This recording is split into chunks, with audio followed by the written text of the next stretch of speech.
बेटी को एग्जाम दिलाने पटना आया था परिवार, लेकिन आधी रात होटल में हो गया लड़की के साथ बड़ा कांड। पटना के होटल में मच गया हड़कंप भारी जब लड़की का हाथ पकड़कर बाहर खींचने लगा एक युवक शराबी। पिता की आंख खुली तो उड़ गए होश और बेटी डर के मारे कांपती रही पूरी रात। होटल के कमरे में मची चीख पुकार और देखते ही देखते बढ़ गया पूरा मामला गंभीर। लेकिन सबसे बड़ा सवाल, आखिर आधी रात लड़की के कमरे तक कैसे पहुंच गया वो युवक और कौन था वो शख्स जो होटल रूम में पहुंचकर लड़की के साथ करने लगा गंदी हरकत। क्या होटल में चल रही थी शराब पार्टी और लापरवाही का खेल? और आखिर क्यों अब पटना में महिलाओं की सुरक्षा पर उठ रहे हैं बड़े बड़े सवाल? आइए सब कुछ समझते हैं इस 2 मिनट की रिपोर्ट में। जी हाँ, आपको बता दें ये पूरा मामला बिहार की राजधानी पटना के रूपरसुर थाना इलाके का बताया जा रहा है, जहाँ बेगूसराय से आए हुए एक पिता और बेटी के साथ ऐसी घटना हुई जिसने हर किसी को हिलाकर रख दिया। बताया जा रहा है कि पिता अपनी बेटी को पॉलिटेक्निक परीक्षा दिलाने पटना आए थे, इसलिए दोनों ने रात में होटल में रुकने का फैसला किया। पिता का कहना है कि उन्होंने होटल में आधार कार्ड जमा किया, 1000 रुपए दिए और फिर उन्हें एक कमरा दिया गया और उस कमरा का नंबर था 103। दिन भर की यात्रा के बाद पिता और बेटी रात करीब 11 बजे सो गए, लेकिन रात के सन्नाटे में अचानक कमरे का दरवाजा खुला और एक युवक सीधे अंदर घुस आया। आरोप है कि युवक शराब के नशे में पूरी धूत था।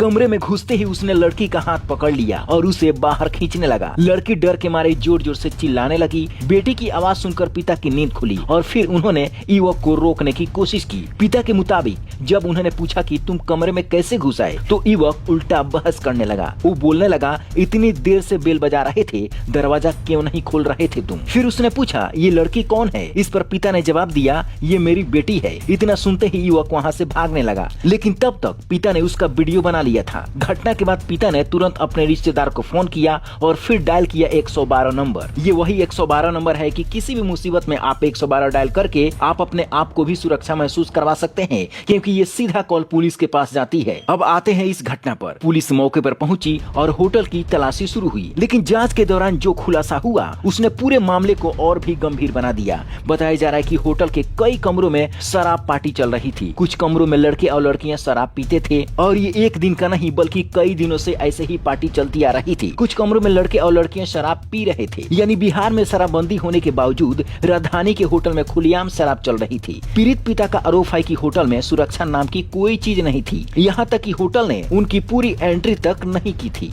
सिर्फ नाम लिखकर कमरा दे दिया था। अब सबसे बड़ा सवाल यही उठ रहा है, अगर आधी रात कोई युवक किसी भी कमरे में घुस सकता है तो वहाँ ठहरे लोगों की सुरक्षा आखिर कितनी मजबूत है? पिता का कहना है कि अगर उस समय उसकी नींद नहीं खुलती तो कोई बहुत बड़ी घटना हो सकती थी। बेटी भी अब सदमे में है। उसने बताया कि युवक उसका हाथ पकड़कर बाहर ले जाने की कोशिश कर रहा था। वहीं इस घटना के बाद महिलाओं की सुरक्षा को लेकर बिहार में फिर से बड़े बड़े सवाल खड़े हो गए हैं। लोग पूछ रहे हैं, जब राजधानी पटना में ही बेटियां सुरक्षित नहीं है तो बाकी जगहों का क्या हाल होगा? फिलहाल पुलिस ने मुख्य आरोपी को गिरफ्तार कर लिया है। उस पर छेड़छाड़, पोक्सो और शराबबंदी समेत कई धाराओं में केस दर्ज कर लिया गया है। पुलिस का कहना है कि होटल मालिक और बाकी फरार लोगों की भी तलाशी की जा रही है। अब सबसे बड़ा सवाल, क्या बिहार में महिलाओं की सुरक्षा को लेकर और भी सख्त कानून बनने चाहिए? क्या ऐसे होटलों का लाइसेंस तुरंत रद्द होनी चाहिए? और अगर आपकी बेटी के साथ ऐसा हो जाए तो आप क्या करेंगे? कमेंट बॉक्स में जरूर बताइए और इस वीडियो को अपने दोस्तों तक शेयर जरूर कीजिए। Bureau report, black Bharat TV.